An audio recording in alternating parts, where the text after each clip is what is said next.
ईश्वर की पूजा मन को वश करके प्रभु चरणों में लगाना बड़ा ही कठिन है।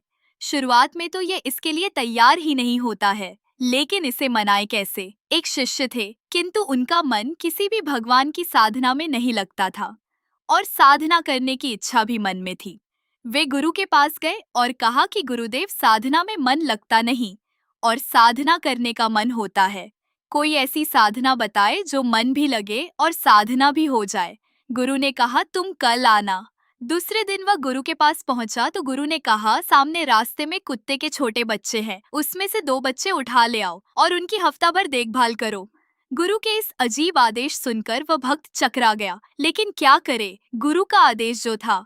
उसने 2 पिल्लों को पकड़कर लाया, लेकिन जैसे ही छोड़ा वे भाग गए। उसने फिर से पकड़ लाया, लेकिन वे फिर भागे। अब उसने उन्हें पकड़ लिया और दूध रोटी खिलाई।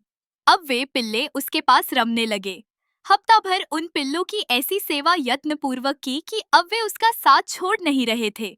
वह जहाँ भी जाता पिल्ले उसके पीछे पीछे भागते। यह देख गुरु ने दूसरा आदेश दिया कि इन पिल्लों को भगा दो। भक्त के लाख प्रयास के बाद भी वह पिल्ले नहीं भागे। तब गुरु ने कहा, देखो बेटा, शुरुआत में ये बच्चे तुम्हारे पास रुकते नहीं थे, लेकिन जैसे ही तुमने उनके पास ज्यादा समय बिताया, ये तुम्हारे बिना रहने को तैयार नहीं है। ठीक इसी प्रकार खुद जितना ज्यादा वक्त भगवान के पास बैठोगे, मन धीरे धीरे भगवान की सुगंध, आनंद से उनमें रमता जाएगा। हम अक्सर चलती फिरती पूजा करते हैं, तो भगवान में मन कैसे लगेगा। जितनी ज्यादा देर ईश्वर के पास बैठोगे, उतना ही मन ईश्वर रस का मधुपान करेगा और एक दिन ऐसा आएगा कि उनके बिना आप रह नहीं पाओगे। शिष्य को अपने मन को वश में करने का मर्म समझ में आ गया और वह गुरु आज्ञा से भजन सुमिरन करने चल दिया।